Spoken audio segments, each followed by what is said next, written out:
to the Cattery earlier today, where we saw another unexpected smashing. The Cats winning by 78 points against Freo, who really were the much-hyped team of this pre-season, but the Cats just blew them away with pressure again. Yeah, they just dominated them out of the middle. I mean, the stats at half-time were insane. They finished with, 40 more tackles than the Dockers, which is a great sign for Geelong, but this is incredibly worrying for Fremantle, given the raps on them in pre-season, given how they were meant to take the next step, and they just got put to the sword by a Geelong side that was hungrier, that wanted it more, that was more lively around the footy, and that just didn't let them breathe across the course of the night. I mean, they had, what was it in the end? Plus 18 for tackles inside 50, 23-5, and they just set the tone from their work around the stoppage. They were great in every aspect of this game. Geelong, we're going to get to Fremantle in just a little bit, but I thought this was arguably one of the most worrying performances of the round from the Dockers' perspective as well. Sticking on the Cats, it brings us to our Saturday star, and well, the blonde bombshell has well and truly entered the villa now. Bailey Smith was extraordinary out there today. Talk us through his performance, his first game in a long time. Yeah, 573 days, and he looked like he hadn't missed a beat.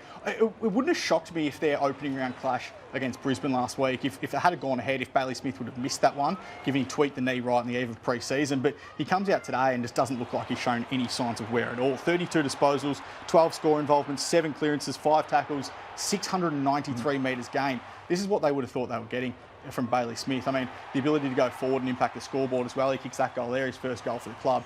They'll just hope to see this Bailey Smith 20-odd times across the course of the season. And if that's the case, I think the one worry coming into the season for Geelong was just the strength and the depth through the midfield. And Patrick Dangerfield has gone out of that midfield group. He spent a lot of time forward today and actually thought he impressed in that forward role as well. He was really good and really strong in that area of the ground. Bailey Smith's filled his void pretty seamlessly. And I mean, if they can, as I said, get 20-odd games like that from Bailey Smith, they're going to be a premiership contender once again, the Cats. We touched on this in pre-season, how Geelong has slowly transitioned into becoming one of the fastest moving teams of the ball in the game. And as you can see, they're getting scores on the board because of that today. Yeah, so this is their third highest score since 2018. And you can see a couple of them there against Fremantle. That one against West Coast, that was a real aberration. I mean, the Eagles got smashed on that day and their season was done when that game went ahead. So in reality, I mean, this is what Geelong would have wanted to start the season looking like. I mean, they come into the year with some question marks over their age, their leg speed. They bring in Bailey Smith. No one's really sure how that's going to work, given he spent such a long period of time out of the game. But their scoring power,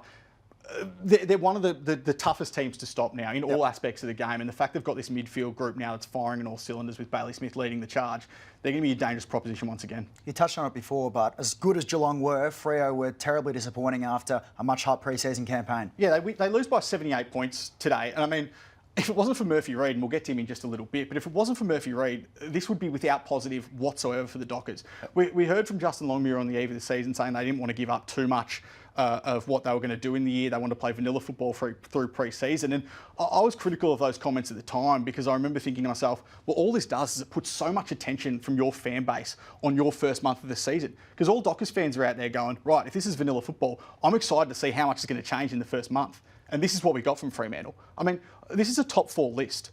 Undoubtedly a top 4 list. I know Shea Bolton wasn't there today and he's a big loss for him, of course. And obviously Michael Walters wasn't out there, and Nat Fyfe, Hayden Young, these good best 22 players.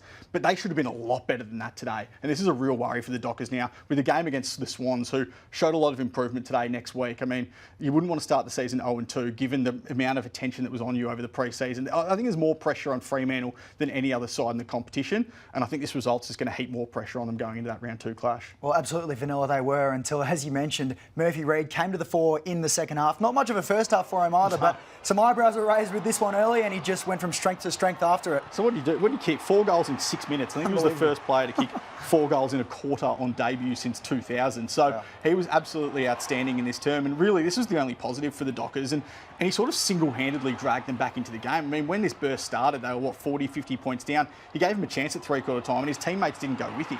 But this is the Murphy Reid that we've seen in under-18s footy for so long. He drifted a bit further in the draft than I thought he might. I think he got out to a pick in the late teens, and the Dockers would be wrapped with that. Earns his debut with the work he did across pre-season, and he was their best player today, and could be headed for a rising star nom. But there's a lot of guys out there who played really well across the course of the season that'd be right in contention for that rising star nom as well. And we're going to get to Sam Lawler in just a bit, who is very exciting as well.